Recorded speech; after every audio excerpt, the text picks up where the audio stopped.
नमस्कार आप सभी को, स्वागत है आपका हमारे इस प्लेटफ़ॉर्म पर। आज के इस वीडियो में हम चर्चा करेंगे उत्तर प्रदेश के करंट अफ़ेयर की और ये करंट अफ़ेयर है मई 2026 की। यानी 2026 मई में जितनी भी घटनाएँ घटी हैं, उन सब का इसमें संकलन किया गया है। ठीक है?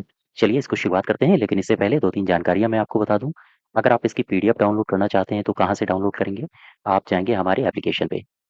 एप्लीकेशन की लिंक आपको मिल जाएगी डिस्क्रिप्शन बॉक्स में और साथ ही साथ कमेंट बॉक्स में। तो यहाँ से जाएँगे एप्लीकेशन में और एप्लीकेशन में ई बुक फ़ोल्डर में जाइए। इसी फ़ोल्डर में सारी पीडीएफ पड़ी हुई हैं, तो आप यहाँ से डाउनलोड कर सकते हो। ठीक है? इसको शुरुआत करते हैं, लेकिन इससे पहले 2-3 जानकारियाँ और दे दें। अगर आप लोअर पीसीएस की तैयारी कर रहे हैं, तो इसके बैच आपको हमारे एप्लीकेशन पर मिल जाएँगे। न सिर्फ complete theory batch, mock test और इसके अलावा प्रैक्टिस बैच भी आपको हमारे एप्लीकेशन पर मिल जाएगा। तो आप अगर किसी बैच से जुड़ना चाहते हैं, तो जुड़ सकते हैं। अब आइए शुरुआत करते हैं। मई 2026 में कौन-कौन सी घटनाएँ घटी हैं, इन सब के बारे में डिटेल में चर्चा करेंगे। एक घटना घटी है श्रमवीर गौरव सम्मान।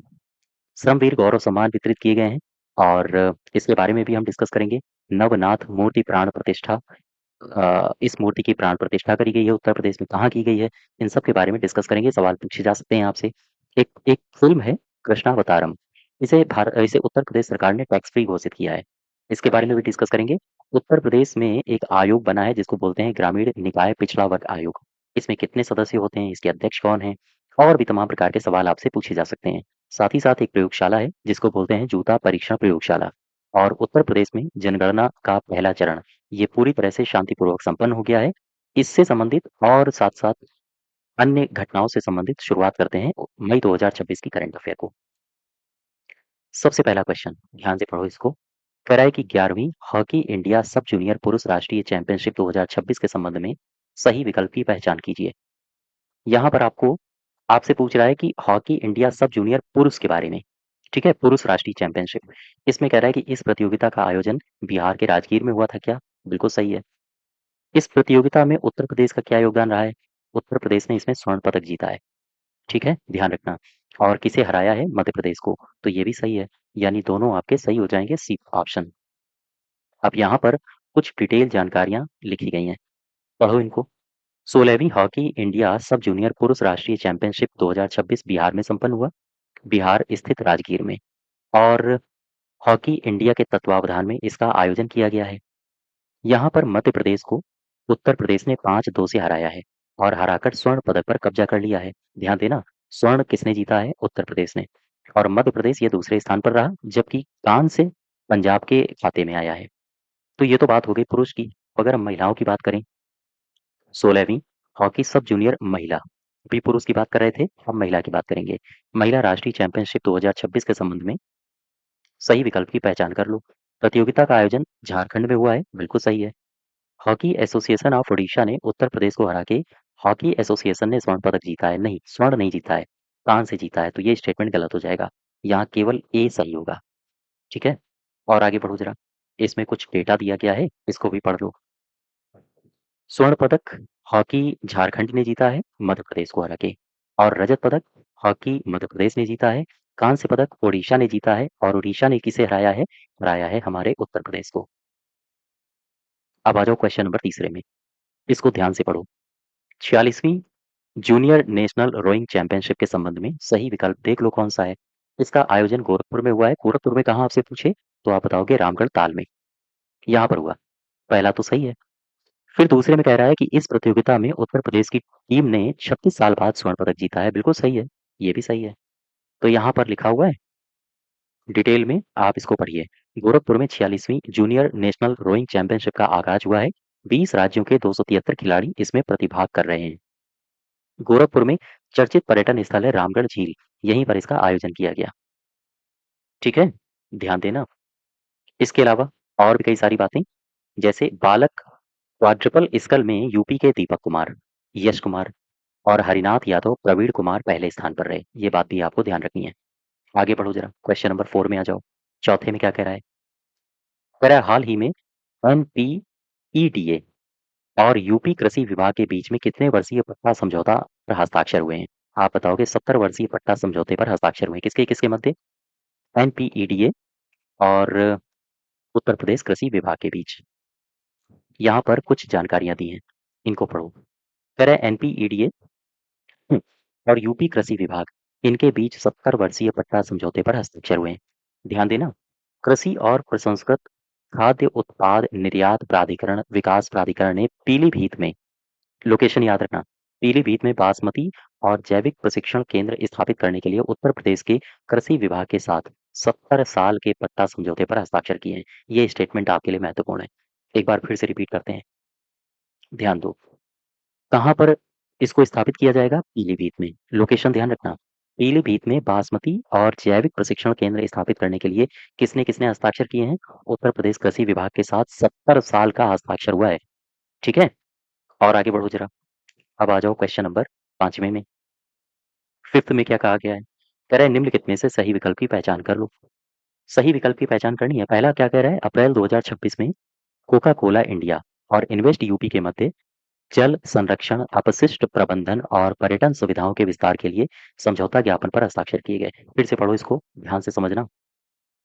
कह रहा है कि भाई अप्रैल 2026 में कोका कोला इंडिया और इन्वेस्ट यूपी के मध्य जल संरक्षण, अपशिष्ट प्रबंधन और पर्यटन सुविधाओं के विस्तार के लिए समझौता ज्ञापन पर हस्ताक्षर हुए हैं। बिल्कुल सही है। यह साझेदारी उत्तर प्रदेश में बुनियादी ढांचे के विकास के साथ साथ सतत विकास को प्रोत्साहित करती है। ये भी सही है। दोनों स्टेटमेंट्स सही हो जाएंगे। अब यहाँ पर देखो क्या लिखा है। कह रहा है Coca Cola India private limited, इसने राज्य भर में सामुदायिक विकास और पर्यावरण संबंधी पहलों को आगे बढ़ाने के लिए उत्तर प्रदेश सरकार के इन्वेस्ट यूपी के साथ एक समझौता यानी मेमोरेंडम ऑफ अंडरस्टैंडिंग हस्ताक्षर किया है।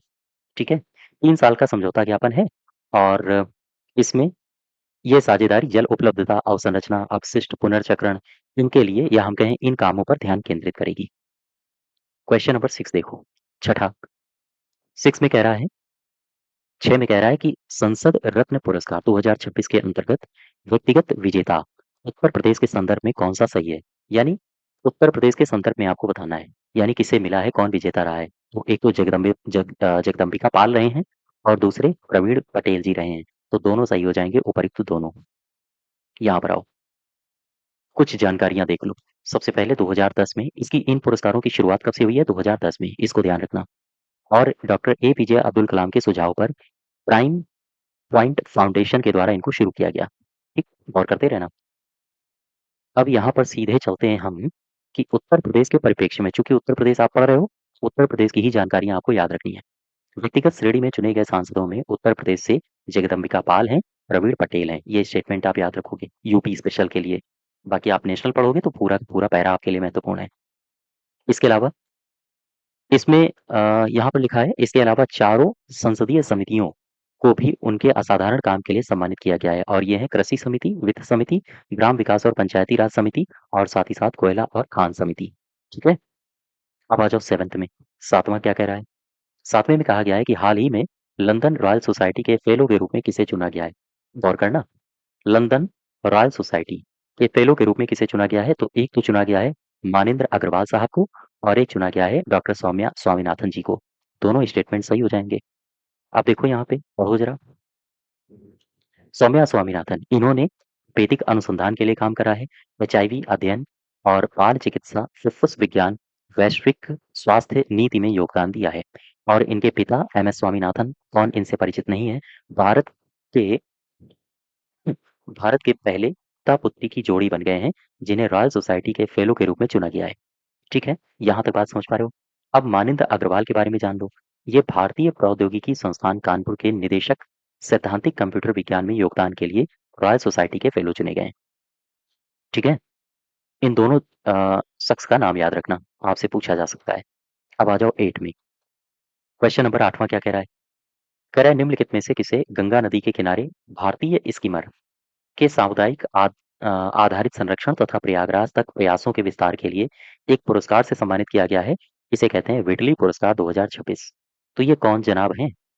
फिर से समझो इस सवाल को। कह रहा है कि किसे, यानी वो व्यक्ति कौन है जिसे गंगा नदी के किनारे भारतीय स्कीमर के सामुदायिक आधारित संरक्षण और प्रयागराज तक प्रयासों के लिए विटली पुरस्कार दिया गया है?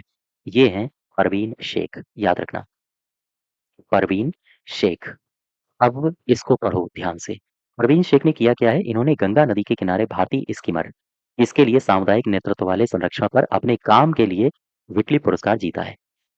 और इसमें प्रयागराज तक प्रयासों का विस्तार भी किया गया है। अच्छा, ये स्कीमर क्या है? तो इंडियन स्कीमर एक लुप्तप्राय प्रजाति है, पक्षी प्रजाति है, जो अपने अनूठे स्किमिंग यानी पानी की सतह पर सरक कर भोजन करने का व्यवहार करने के लिए जाना जाता है।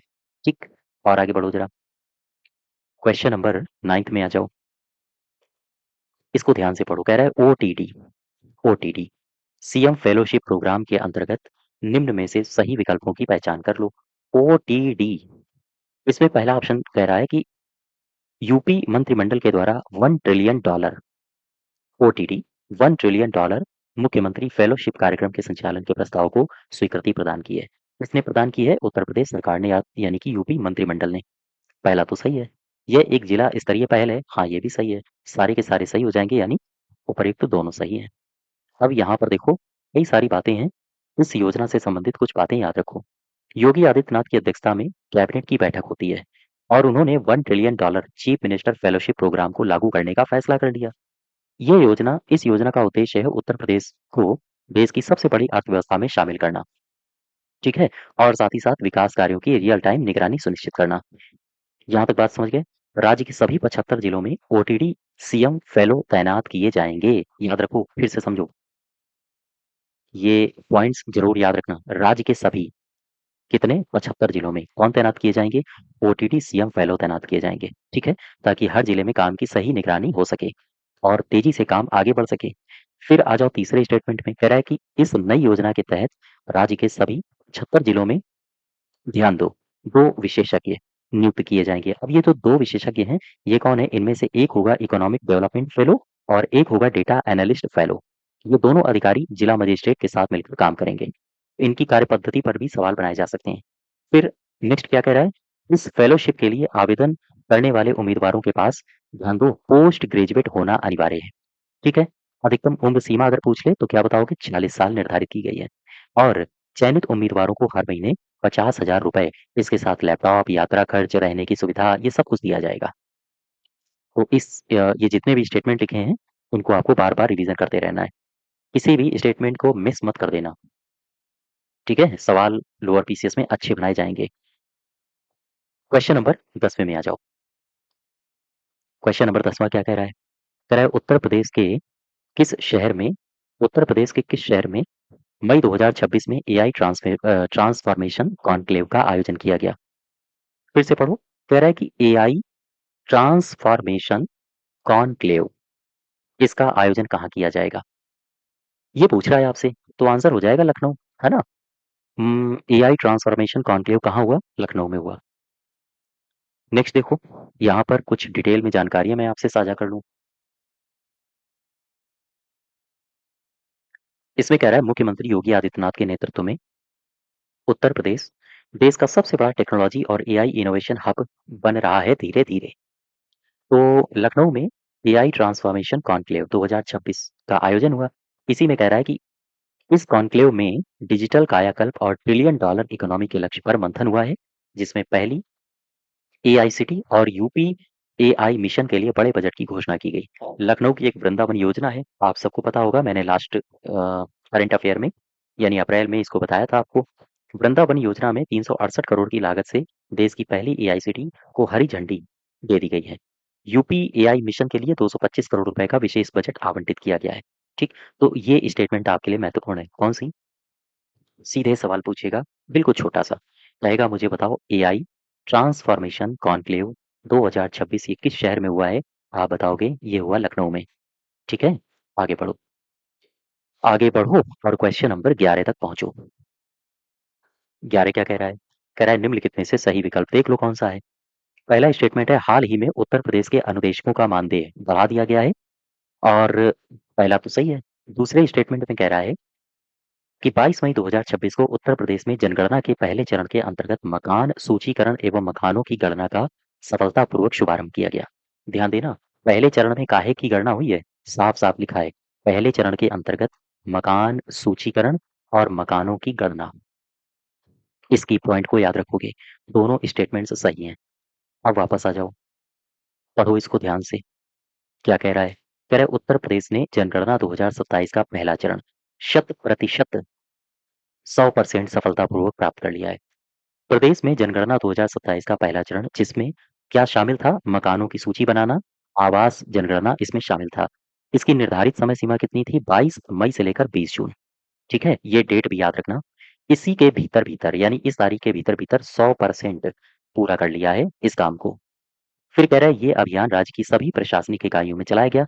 76 जिले, 350 तहसीलें, 17 नगर निगम, 200 नगर परिषदें, 545 नगर पंचायत, छावनी बोर्ड, औद्योगिक टाउनशिप ये सब शामिल थे इसमें। और आगे क्या कह रहा है? घर-घर सूचीकरण और आवास जनगणना। याद रखना ये टाइटल आपसे पूछा जा सकता है। इसको ध्यान रखोगे। ठीक है? अब आ जाओ क्वेश्चन नंबर 12 में सीधे।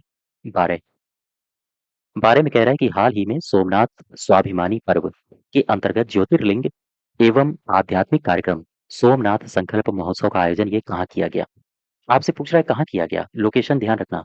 वाराणसी में बताओगे आप। साफ-साफ लिखा है सोमनाथ स्वाभिमान पर्व के अंतर्गत वाराणसी में सोमनाथ संकल्प महोत्सव में मुख्यमंत्री योगी आदित्यनाथ शामिल हुए थे। ठीक है? अर्थात इन्हीं की उपस्थिति में ये महोत्सव मनाया गया। यहाँ तक बात समझ पा रहे हो आप हमारी? आगे बढ़ो। क्वेश्चन नंबर 13 को ध्यान से पढ़ो। कह रहे रामधारी सिंह दिनकर, इनकी कालजयी काव्य कृति है रश्मि रथी। आप सबने पढ़ी होगी। अगर नहीं पढ़ी है तो इसको पढ़िए। ठीक है? इसकी हीरक जयंती वर्ष एवं उनकी 52वीं पुण्यतिथि के अवसर पर 3 दिवसीय ये याद रखना। कितने दिवसीय? 3 दिवसीय रश्मि रथी पर्व का आयोजन किया गया। ये कहाँ किया गया? आप बताओगे लखनऊ में। ये किया गया है लखनऊ में। अब दिनकर साहब से संबंधित कुछ बातें हैं। दिनकर साहब इनका जन्म हुआ था 1908 में। बिहार में हुआ था सिमरिया गाँव में। रश्मि रथी ये दिनकर की सबसे प्रसिद्ध कविताओं में से एक है। लखनऊ, उत्तर प्रदेश से संबंधित इस सिटी को याद रखोगे। लखनऊ में अमर कृति रश्मि रथी के हीरक जयंती वर्ष में 52वीं पुण्यतिथि पर केंद्रीय मंत्री शिवराज सिंह चौहान की गरिमामयी उपस्थिति में 3 दिवसीय रश्मि रथी पर्व का आरंभ किया गया। यहाँ से 2-3 बातें फिर से समझ लो। एक तो ये फैक्ट याद रख लेना, 1908 में इनका जन्म हुआ था, बिहार के सिमरिया गाँव में। और इसका आयोजन कहाँ पर हुआ है? किसका आयोजन? रश्मि रथी पर्व का। ये लखनऊ में आयोजन हुआ है, ठीक है? और किसकी उपस्थिति में हुआ है? शिवराज सिंह चौहान की उपस्थिति में इसका आयोजन हुआ। कितने दिवसीय हुआ है? तो आप बताओगे 3 दिवसीय हुआ है। बस इतनी बातें याद रखो और आगे बढ़ो ज़रा। 14 में आ जाओ, सही विकल्प देख लो कौन-सा है। मुख्यमंत्री योगी आदित्यनाथ ने 14 करोड़ रुपए से अधिक लागत से 14 करोड़ रुपए की अधिक लागत से निर्मित 2 लेन ब्रिज का उद्घाटन गोरखपुर के तारामंडल क्षेत्र में किया। बिल्कुल सही है। बिल्कुल सही है। ठीक है? ये अगर आपसे पूछे कहाँ किया है उद्घाटन तो गोरखपुर में। गोरखपुर में कल्याण मंडपम के लोकार्पण सहित लगभग 612 करोड़ की 71 परियोजनाओं का लोकार्पण और शिलान्यास यहाँ पर किया गया है। तो ये भी सही यानी 1 और 2 दोनों सही हैं। सी ऑप्शन इसमें सही हो जाएगा। देखो क्या कह रहा है? कह रहा है सीएम योगी यानी मुख्यमंत्री हमारे जो हैं योगी आदित्यनाथ, इन्होंने कल्याण मंडपम समेत 612.32 करोड़ की 71 विकास परियोजनाओं का लोकार्पण किया है। याद रखना भूलना नहीं। अब आ जाओ कहाँ पर 15 में। 15 नंबर कह रहा है कि हाल ही में शिक्षा मित्र समारोह का आयोजन किया गया। कहाँ पर? ये किया गया गोरखपुर में। ठीक है? साफ-साफ लिखा है योगी सरकार ने शिक्षा मित्रों का मानदेय बढ़ा दिया है। आप सबको पता होगा। 18,000 रुपए प्रतिमाह कर दिया गया है। जिसका लाभ 1.43 लाख शिक्षा मित्रों को मिलेगा सीधा-सीधा। योगी आदित्यनाथ का मानना है कि 5 मई को गोरखपुर में उच्च स्तरीय कार्यक्रम से एक पहल का इन्होंने औपचारिक रूप से शुभारंभ किया है। तो यहाँ से कौन-कौन सी बातें आप याद रखोगे? बस यही आपके लिए महत्वपूर्ण है। शिक्षा मित्र समारोह का आयोजन कहाँ किया गया है? गोरखपुर में। और मानदेय कितना कर दिया है? 18,000 ठीक? आगे बढ़ो ज़रा। 16 में क्या कह रहा है? 16 में कह रहा है सही विकल्प देख लो। हाल ही में प्रदेश में एक फ़िल्म आई कृष्णावतारम। इसे टैक्स फ्री घोषित किया गया है। ध्यान रखना कौन-सी फ़िल्म है जो टैक्स फ्री घोषित कर दी गई है? कृष्णावतारम। प्रदेश में जनगणना 2027 दूसरे स्टेटमेंट में कह रहा है कि प्रदेश में जनगणना 2027 के प्रथम चरण का शुभारंभ योगी आदित्यनाथ जी ने किया था। ये दोनों ही सही हैं, अर्थात सी ऑप्शन सही हो जाएगा। फिर आ जाओ कुछ महत्वपूर्ण तथ्यों के बारे में जान लो। देखो, साफ-साफ लिखा हुआ है कि राजधानी लखनऊ, यहाँ पर कृष्णावतारम फ़िल्म देखी है योगी आदित्यनाथ ने, ठीक? और फिर देखने के बाद इसे टैक्स फ्री कर दिया है। इस फ़िल्म में है क्या? तो फ़िल्म में भगवान कृष्ण कृष्णा अवतारम है ना, तो कृष्ण के जीवन को मानवीय दृष्टिकोण से प्रस्तुत किया गया है, याद रखो। 17 में आ जाओ। 17 कह रहा है कि नियंत्रक संचार लेखा उत्तर प्रदेश पूर्व लखनऊ के द्वारा पेंशन एवं पेंशन भोगी कल्याण विभाग एवं संचार मंत्रालय के निर्देशों के अनुरूप निर्देशों के अनुपालन में दूर संचार पेंशन भोगियों के लिए जहां पेंशन अदालत एवं जीवन प्रमाण कैंप का आयोजन किया गया, वो स्थान कौन सा है? अर्थात आपसे सीधा सवाल पूछा है। क्या पूछा है?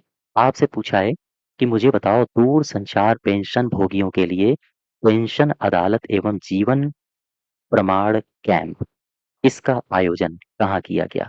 आपसे ये पूछा है। आप बताओगे ये किया गया लखनऊ में। ठीक है, लखनऊ। साफ साफ यहाँ पर देखो ते हैं, लिखा है लखनऊ में पेंशन अदालत सह जीवन प्रमाण कैंप का आयोजन। ये स्टेटमेंट आपको भूलनी नहीं है। कहाँ पर आयोजन किया गया है? लखनऊ में। ठीक है, और आगे बढ़ो जरा। क्वेश्चन नंबर 18 में चलो। 18 क्या कह रहा है? इसमें कहा गया है कि सही विकल्प देख लो कौन सा है। उत्तर प्रदेश राज्य स्थानीय निकाय समर्पित पिछड़ा वर्ग आयोग। इसको फिर से समझो, ये आयोग कौन सा है ध्यान रखना। आयोग का नाम है उत्तर प्रदेश राज्य स्थानीय निकाय समर्पित पिछड़ा वर्ग आयोग। इसके अध्यक्ष सेवानिवृत्त जज बनाए गए हैं, नाम है राम अवतार सिंह। ये स्टेटमेंट भी याद रखोगे, इंपॉर्टेंट है आपके लिए। एक एक स्टेटमेंट में दो दो तीन तीन क्वेश्चंस बन रहे हैं, ध्यान रखिएगा। इनका नाम क्या है? राम अवतार सिंह। ये क्या बने हैं? ये बने हैं पिछड़ा वर्ग आयोग के अध्यक्ष, और ये पिछड़ा वर्ग आयोग स्थानीय निकाय को समर्पित है। अब पहला तो सही हो गया, दूसरे में आ जाओ। भारत सरकार के उपभोक्ता मामलों के विभाग के अंतर्गत गाजियाबाद, इस लोकेशन को ध्यान रखना। क्या हुआ गाजियाबाद में? गाजियाबाद में स्थित है राष्ट्रीय परीक्षण केंद्र, उत्तरी क्षेत्र। इसके द्वारा अत्याधुनिक जूता परीक्षण प्रयोगशाला की स्थापना करी गई। आपसे सीधे सवाल पूछ सकता है कि मुझे बताओ ये जो अत्याधुनिक जूता परीक्षण प्रयोगशाला है कहाँ है? गाजियाबाद।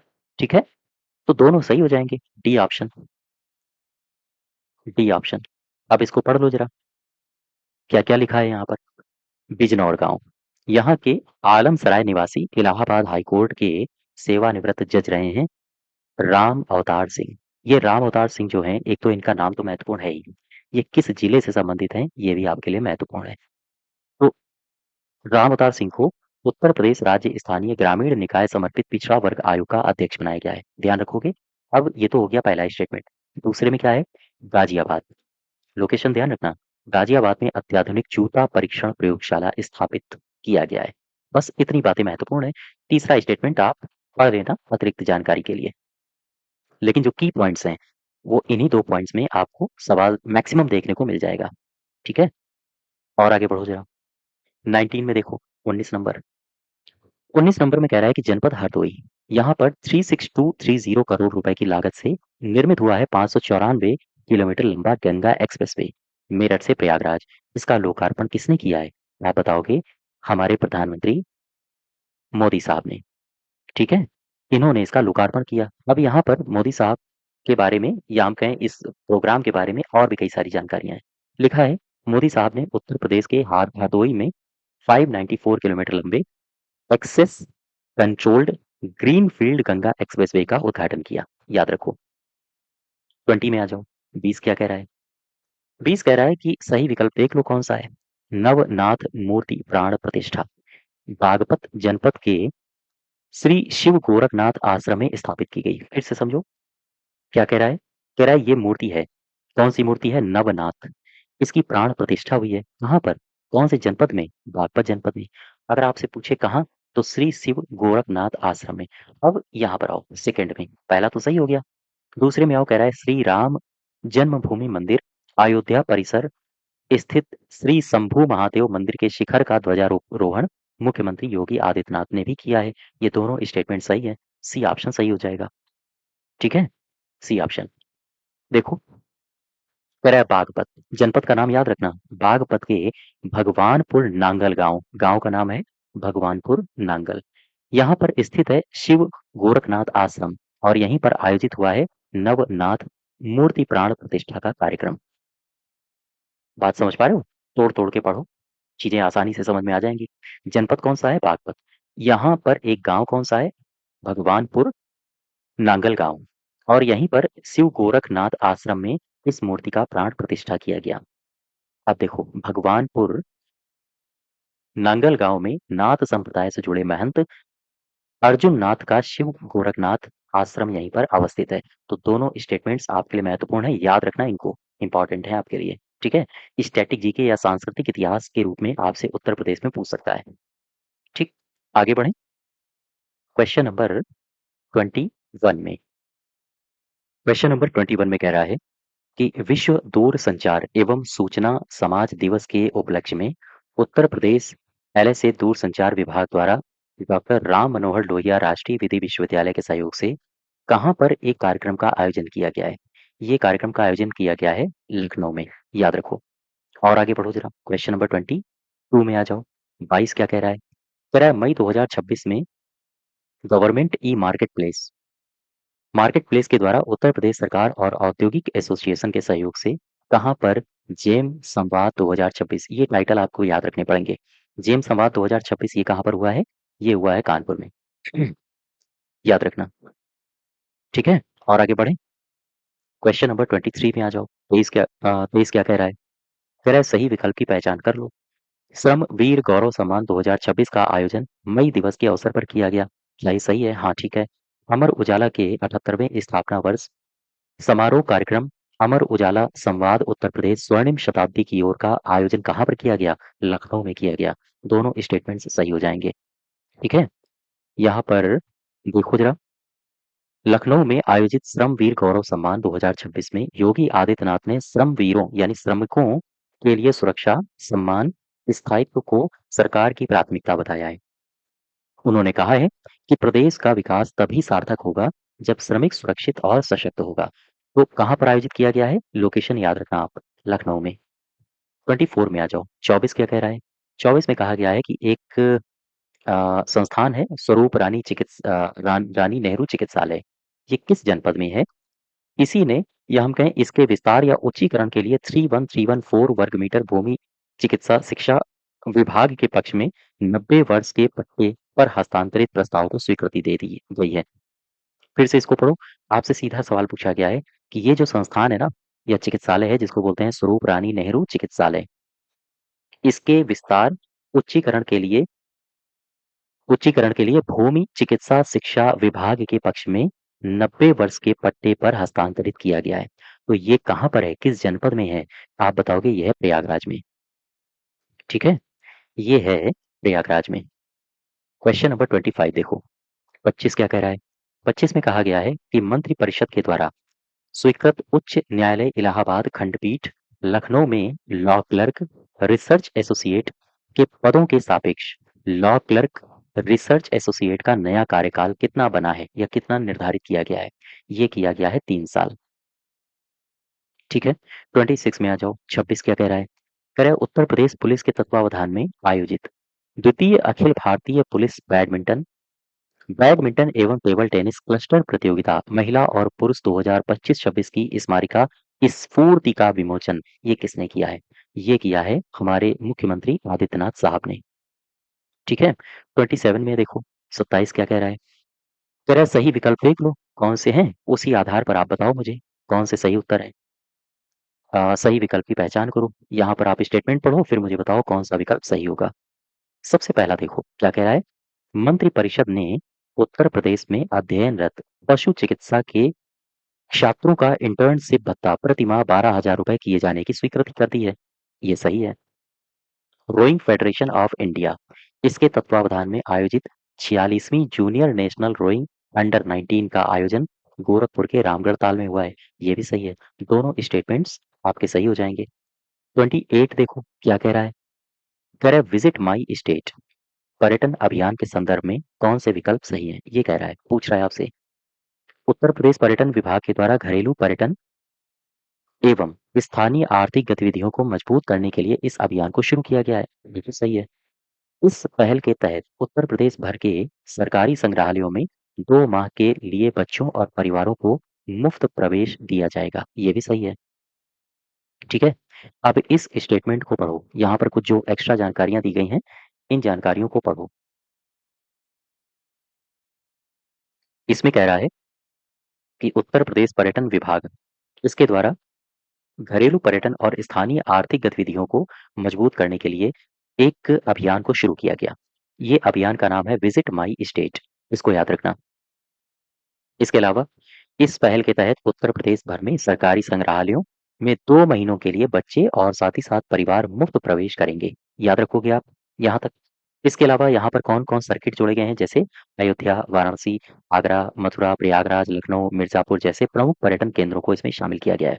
कुछ ऐतिहासिक स्थल भी इसमें शामिल किए गए हैं, जैसे चुनार किला, छतर मंजिल आदि। ठीक है।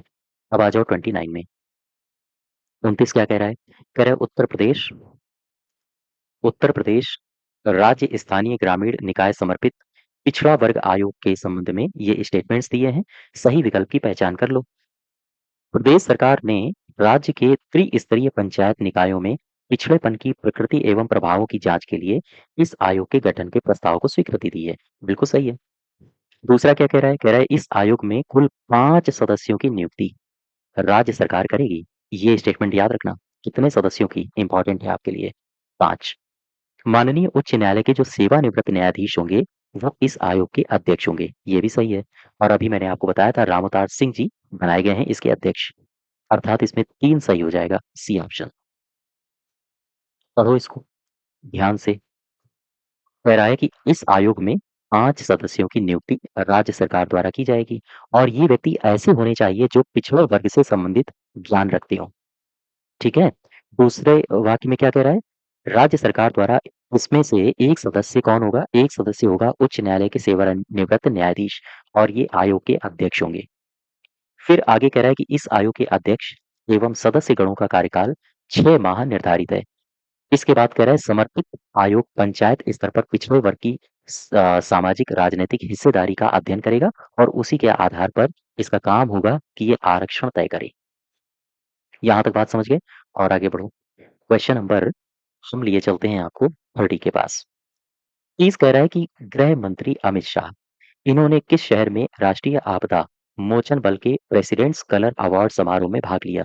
ये आपके लिए महत्वपूर्ण है, ना सिर्फ यूपी करंट अफेयर में बल्कि डिजास्टर मैनेजमेंट में भी। मैं बात कर रहा हूँ लोअर पीसीएस के लिए। ठीक है। तो कहाँ पर इन्होंने भाग लिया है? गाजियाबाद में। इन्होंने गाजियाबाद में भाग लिया। अब यहाँ पर 2-3 बातें दी गई हैं, उन बातों को देख लो। गाजियाबाद में एनडीआरएफ को प्रेसिडेंट्स कलर अवार्ड से सम्मानित किया गया। बिल्कुल सही है। फिर आगे कह रहा है कि ये राष्ट्रीय आपदा मोचन बल को प्रतिष्ठित प्रेसिडेंट्स कलर अवार्ड से सम्मानित किया गया है। इसे निशान के नाम से भी जाना जाता है। और इसमें जो मुख्य अतिथि थे ये अमित शाह जी थे। ये मुख्य अतिथि के रूप में यहाँ पर शामिल हुए थे। 31 क्या कह रहा है? कह रहा है सही विकल्प देख लो कौन सा है। राज्य में वर्तमान में कुल 27.94 लाख मीट्रिक टन उर्वरक उपलब्ध है। क्या ऐसा है? हाँ। फिर सेकंड में कह रहा है कि किसान प्रति हेक्टेयर अधिकतम 5 बोरी डीएपी 7 बोरी यूरिया ही खरीद सकेंगे। क्या ऐसा है? हाँ, ये भी सही है। दोनों ही सही हो जाएंगे। अब यहाँ पर देखो क्या लिखा है। यूपी में पिछले वर्ष से ज्यादा उपलब्ध है जो उर्वरक है। ये कह रहे हैं हमारे कृषि मंत्री यानी उत्तर प्रदेश के हैं ये, सूर्य प्रताप शाही। याद रखना ये हमारे उत्तर प्रदेश के हैं।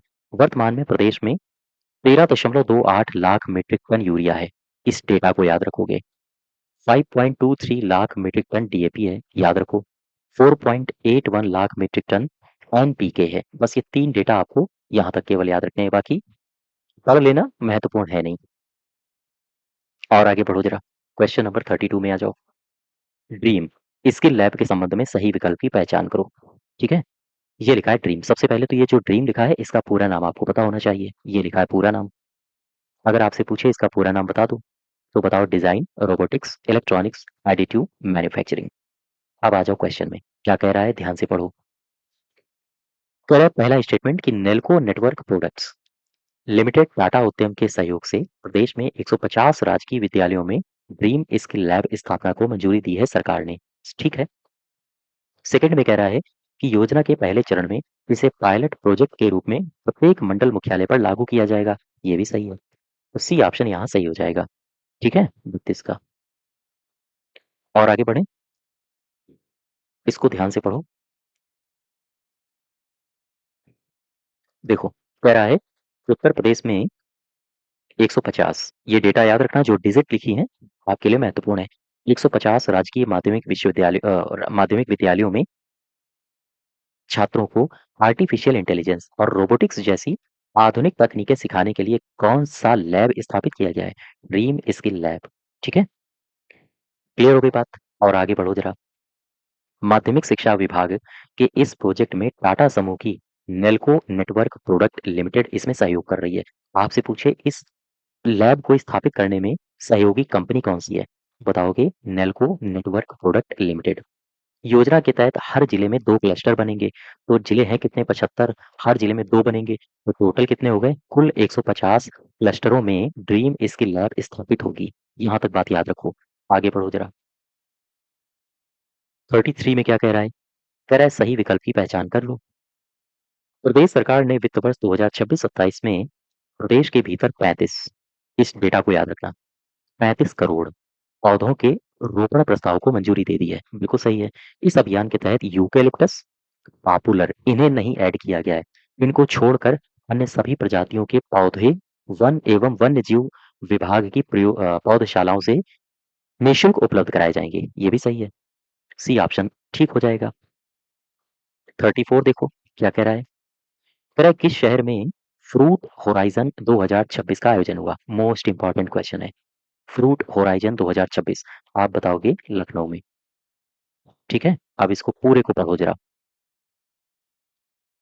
जस्ट वेट, इसको पढ़ो। क्या लिखा है? लिखा है कि कृषि मंत्री हैं शिवराज सिंह चौहान। इन्होंने 2026 में कहां पर? लखनऊ में। लखनऊ में फ्रूट होराइजन 2026 में भाग लिया है और 2 दिवसीय कार्यक्रम है जिसका उद्देश्य है भारत में फल उत्पादन गुणवत्ता वृद्धि, प्रसंस्करण और निर्यात में बढ़ावा देना। यहाँ तक बात समझ पा रहे हो? आगे बढ़ो जरा। क्वेश्चन नंबर 35 में आ जाओ। 35 कह रहा है कि सही विकल्प देख लो कौन सा है, उसी आधार पर आप उत्तर दे दो। सेना प्रमुख हैं उपेंद्र द्विवेदी जी। कह रहे हैं कि इन्होंने प्रयागराज में नॉर्थ टेक सिंपोजियम में भाग लिया है। तो आपसे अगर पूछे नॉर्थ टेक सिंपोजियम ये कहाँ पर हुआ? लोकेशन याद रखो, प्रयागराज में। ठीक है, इसके बाद आ जाओ सेकंड स्टेटमेंट में। इसकी थीम क्या है? रक्षा त्रिवेणी संगम, जहां प्रौद्योगिकी, उद्योग और सैनिकता का संगम होता है। ये है इसकी थीम। सी ऑप्शन सही हो जाएगा। अब यहाँ पर 2-3 स्टेटमेंट याद रखना। प्रयागराज में आयोजित हुआ है नॉर्थ टेक सिंपोजियम 2026। ठीक है, और तकनीकी, सेना और उद्योग के लिए सबसे बड़ा ये संगम का मंच है।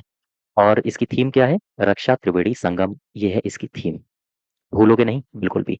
और रक्षा मंत्री राजनाथ सिंह ने 4 मई 2026 को प्रयागराज में इस थीम पर आधारित रक्षा त्रिवेणी संगम, प्रौद्योगिकी, उद्योग और सैनिक क्षमता का यहाँ पर संगम होता है। इस थीम पर आधारित उत्तर प्रौद्योगिकी संगोष्ठी का इन्होंने उद्घाटन किया है।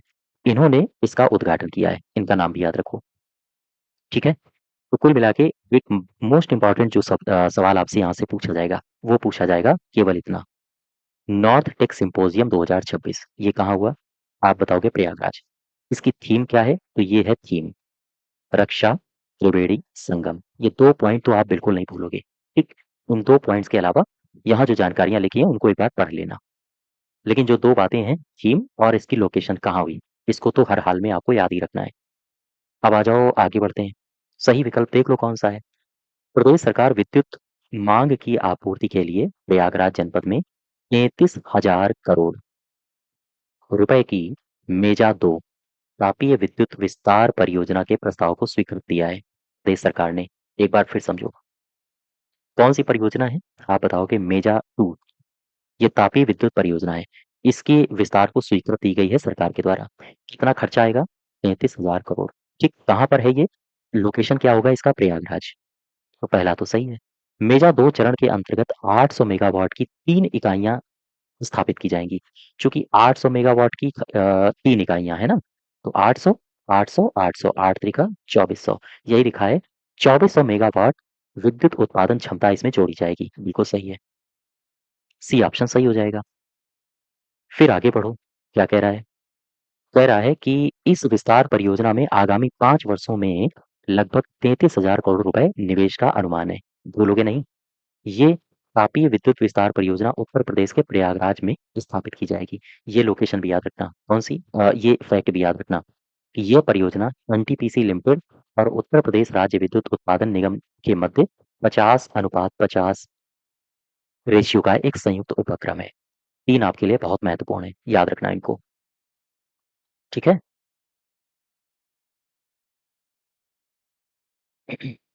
और आगे बढ़ो ज़रा। क्वेश्चन नंबर 37 में आ जाओ। 37 कह रहा है कि प्रशिक्षण महानिदेशालय पीएम सेतु पहल के तहत राष्ट्रीय कौशल प्रशिक्षण संस्थान में 8 मई को वैमानिकी और संबद्ध कार्यक्रमों के लिए एक राष्ट्रीय उत्पादकता केंद्र स्थापित करने के लिए एक उच्च स्तरीय उद्योग परामर्श बैठक का आयोजन किया गया। आपसे पूछ रहा है कि ये संस्थान कहाँ है? सवाल में फिर से देखो, की पॉइंट पकड़ो क्या पूछ रहा है। सीधे-सीधे कह रहा है कि एक संस्थान है जिसको कहते हैं राष्ट्रीय कौशल प्रशिक्षण संस्थान। इसको पकड़ पाए? इसी संस्थान में 8 मई को एक बैठक का आयोजन हुआ। ठीक है? इसी संस्थान में। और ये जो बैठक का आयोजन हुआ है, ये किस पहल के तहत बैठक हुई है? पीएम सेतु पहल के तहत बैठक हुई है। किस पर बैठक हुई है? किस विषय पर बैठक हुई है? तो वैमानिकी और संबद्ध कार्यक्रमों के लिए एक राष्ट्रीय उत्पादकता केंद्र स्थापित करने के लिए बैठक हुई है। आपसे पूछ रहा है कि ये संस्थान मुझे बताओ कहाँ है, जहाँ पर बैठक हुई। अर्थात इनडायरेक्ट आपसे पूछा जा रहा है कि राष्ट्रीय कौशल शिक्षण संस्थान कहाँ पर है? आप बता दो कानपुर में। कानपुर में। 37 का बी ऑप्शन। ठीक है? यही यहाँ पर लिखा हुआ है। साफ-साफ देखो, कानपुर के राष्ट्रीय कौशल प्रशिक्षण संस्थान में उद्योग परामर्श बैठक का आयोजन हुआ। बस इतनी सी बात है, याद कर लो। और आगे बढ़ो ज़रा। 38 देखो। 38 में कह रहा है कि हाल ही में चर्चा में रही साथी सुविधा के संबंध में सही विकल्प देख लो कौन-सा है। विज्ञान प्रौद्योगिकी विभाग के सहयोग से बनारस हिंदू विश्वविद्यालय के sophisticated analytical and technical help institute की स्थापना की गई है। ठीक? ये कहाँ पर इसकी स्थापना हुई है? तो आप बताओगे बनारस हिंदू विश्वविद्यालय में। और किसके सहयोग से? तो डीएसटी के सहयोग से, department of science and technology. फिर सेकंड में आ जाओ। केंद्रीय मंत्री हैं जितेंद्र सिंह। इन्होंने भारत में वैज्ञानिक अनुसंधान, बुनियादी ढांचे और नवाचार को मजबूत करने में इसकी भूमिका की समीक्षा के लिए वाराणसी में ये जो साथी सुविधा केंद्र है, इसका दौरा किया है। ये दोनों स्टेटमेंट सही हो जाएंगे। ठीक है? यहाँ पर देखो, सबसे पहले ये जो साथी लिखा था, इसका पूरा नाम याद रखना। साथी, SATHI। इसका पूरा नाम है sophisticated analytical and technical help institute. याद रखो, इंपॉर्टेंट है आपके लिए, पूछा जा सकता है। अब यहाँ पर आओ शुरुआत से। जितेंद्र सिंह, ये मंत्री है हमारे। जितेंद्र सिंह ने भारत में वैज्ञानिक अनुसंधान, अवसंरचना और नवाचार को मजबूत करने के लिए और इसकी भूमिका की समीक्षा करने के लिए वाराणसी गए। उन्होंने बनारस हिंदू विश्वविद्यालय में साथी सुविधा केंद्र, इसका दौरा किया है। ठीक है? अब इसमें एक और बात समझते हैं। डीएसटी यानी विज्ञान प्रौद्योगिकी विभाग के सहयोग से बनारस हिंदू विश्वविद्यालय में परिष्कृत विश्लेषणात्मक और तकनीकी सहायता संस्थान सैठी जिसे कहा जाता है, इसकी स्थापना की गई है। तो ये सारे के सारे आपके लिए इंपॉर्टेंट हैं। ठीक है? और ये इसका फुल फॉर्म जरूर याद रखना साथी का। और आगे बढ़ो जरा। क्वेश्चन नंबर 39 में आ जाओ। क्या कह रहा है? कह रहा है हाल ही में संपन्न हुए क्षेत्रीय कृषि सम्मेलन उत्तर क्षेत्र नॉर्थ एरिया के संबंध में सही विकल्प की पहचान करो। सवाल पूछा क्या है? समझ पाए आप? सवाल में कह रहा है कि हाल ही में संपन्न हुए क्या? क्षेत्रीय कृषि सम्मेलन। इसके बारे में ये स्टेटमेंट दिए हैं, पढ़ लो और सही बताओ। योगी आदित्यनाथ और केंद्रीय मंत्री हैं हमारे कृषि मंत्री चौहान साहब। इन्होंने लखनऊ में क्षेत्रीय कृषि सम्मेलन का उद्घाटन किया। क्या ये सही है? बिल्कुल ठीक है। इस सम्मेलन का प्रमुख उद्देश्य क्या है? कृषि उत्पादन, खाद्य प्रसंस्करण और विपणन को गति देकर देश के अन्नदाता किसानों की आय में वृद्धि करना। ये भी सही है। इसमें सी ऑप्शन सही हो जाएगा। ठीक है? सी ऑप्शन सही हो जाएगा। अब ये जो नोट दिया गया है इसको पढ़ो जरा। नोट में कह रहा है कि केंद्रीय कृषि मंत्री शिवराज सिंह चौहान और उत्तर प्रदेश के मुख्यमंत्री योगी आदित्यनाथ ने लखनऊ में उत्तरी क्षेत्र कृषि सम्मेलन के उद्घाटन सत्र को संबोधित किया। इससे हमें एक जानकारी और मिलती है। यहाँ पर राजनाथ सिंह ने जो भाषण दिया है उसमें एक बात कही है कि किसान पहचान पत्र किसानों की पहचान के रूप में कार्य करता है और इन्हें 17 प्रकार की सुविधाओं तक पहुँच प्रदान कराता है।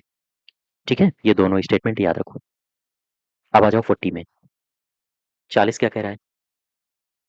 40 में कहा गया है कि $1 ट्रिलियन मुख्यमंत्री फेलोशिप कार्यक्रम के अंतर्गत दिए गए कथनों में सही विकल्प देख लो कौन है। ये जो फेलो होंगे, ये कृषि उद्योग निवेश, पर्यटन और जिला घरेलू उत्पाद जैसे संकेतकों की समीक्षा करेंगे और ये डेटा का वैज्ञानिक विश्लेषण कर मासिक और त्रैमासिक रिपोर्ट तैयार करेंगे। फिर दूसरे में कह रहा है कि इनका चयन state transformation commission Uttar Pradesh द्वारा 100 अंकों के आधार पर किया जाएगा। यह कार्यक्रम प्राथमिक रूप से 1 वर्ष के लिए शुरू होगा और जिसे आगे नवीनीकृत किया जाएगा। सारे के सारे स्टेटमेंट सही हैं। ठीक है? इनका चयन किस आधार पर होगा? तो लिखित परीक्षा, अधिमानी अर्हता और साथ ही साथ साक्षरता के मापदंडों पर इनका चयन किया जाएगा। 41 देखो, लोक निर्माण विभाग की वर्ष 2026-27 की कार्य योजना 26-27 की कार्य योजना की समीक्षा के उपरांत निम्न में से शासन के द्वारा कौन से निर्णय लिए गए? पहला स्टेटमेंट, विकास प्रस्ताव तैयार करते समय पिक एंड चूज की प्रवृत्ति से बचने पर जोर दिया गया। बिल्कुल सही है। हर जिले में संचालित प्रत्येक परियोजना के लिए एक नोडल अधिकारी नियुक्त करने के लिए कहा गया है और ये कार्य की प्रगति और गुणवत्ता की निगरानी करेगा। ये भी सही है। फिर कहा गया है कि प्राकृतिक आपदा एवं स्वास्थ्य आपातकाल जैसी स्थिति से निपटने के लिए प्रत्येक ब्लॉक, तहसील, जनपद मुख्यालय के पास हेलीपैड बनाए जाएंगे जिनके रखरखाव की जिम्मेदारी पीडब्ल्यूडी की होगी। ये भी सही है। और लास्ट में क्या कह रहा है? सड़कों को टिकाऊ और किफायती बनाने के लिए अब सीमेंट ट्रीटेड सब बेस और साथ ही साथ सीमेंट ट्रीटेड बेस तकनीक का इस्तेमाल किया जाएगा। ये भी सही है। सारे स्टेटमेंट सही है। ये ऑप्शन सही हो जाएगा। ठीक है? और आगे बढ़े। क्वेश्चन नंबर 42 में आ जाओ। 42 क्या कह रहा है? कह रहा है रॉक इंडिया लिमिटेड ने उत्तर प्रदेश के किस जिले के सिकंदराबाद औद्योगिक क्षेत्र में भारत की पहली एकीकृत रिसाइक्लिंग सुविधा स्थापित की है? ये करी है किस जिले के सिकंदराबाद क्षेत्र में? आंसर होगा बुलंदशहर। बुलंदशहर देख लो। रॉक इंडिया, ध्यान देना, रॉक इंडिया ने उत्तर प्रदेश के कहां पर? बुलंदशहर जिले के सिकंदराबाद औद्योगिक क्षेत्र में भारत की पहली एकीकृत रिसाइक्लिंग सुविधा स्थापित करी है। यहाँ तो बात आप समझ पा रहे हो हमारी? अच्छा, ये संयंत्र करेगा क्या? Ion, battery, rare earth magnet और साथ ही साथ धातु युक्त औद्योगिक अपशिष्ट का प्रसंस्करण ये करेगा। इस संयंत्र की प्रारंभिक लिथियम आयन बैटरी रिसाइक्लिंग क्षमता 10,000 टन प्रति वर्ष होगी। और ध्यान दो, रेयर अर्थ मैग्नेट के विखंडन और प्रसंस्करण की जो क्षमता होगी वो होगी 60 टन प्रति माह। ठीक, ये स्टेटमेंट्स याद रखोगे आप। और आगे बढ़ो जरा। 43rd देखो, 43 क्या कह रहा है? कह रहा है प्रधानमंत्री नरेंद्र मोदी ने देश के किस शहर में महिला समारोह में भाग लिया और लगभग 6350 करोड़ रुपए की विकास परियोजनाओं का उद्घाटन किया? महिला समारोह में भाग लिया वाराणसी में और यहीं पर बहुत सारी परियोजनाओं के उद्घाटन का बहुत सारी परियोजनाओं के लिए हाँ, उद्घाटन किया है। तो पढ़ो जरा क्या कह रहा है।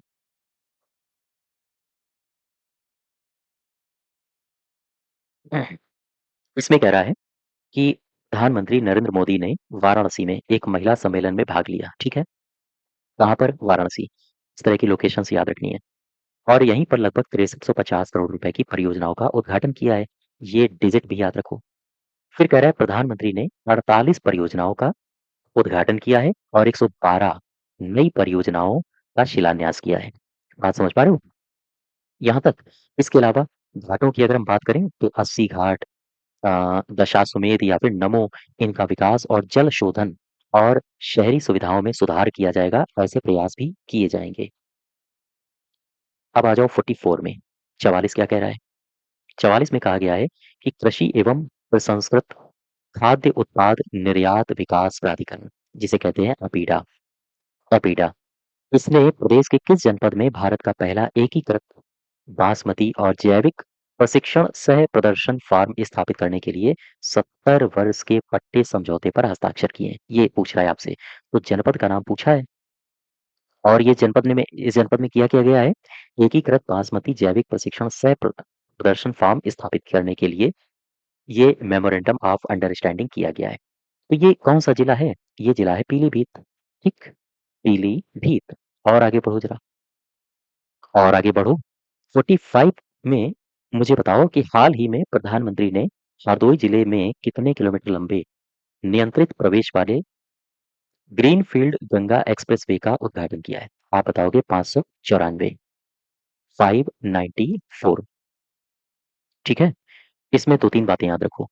एक तो बात याद रखनी है कहाँ पर, हरदोई में, उत्तर प्रदेश के हरदोई में ग्रीनफील्ड गंगा एक्सप्रेसवे का उद्घाटन हुआ है।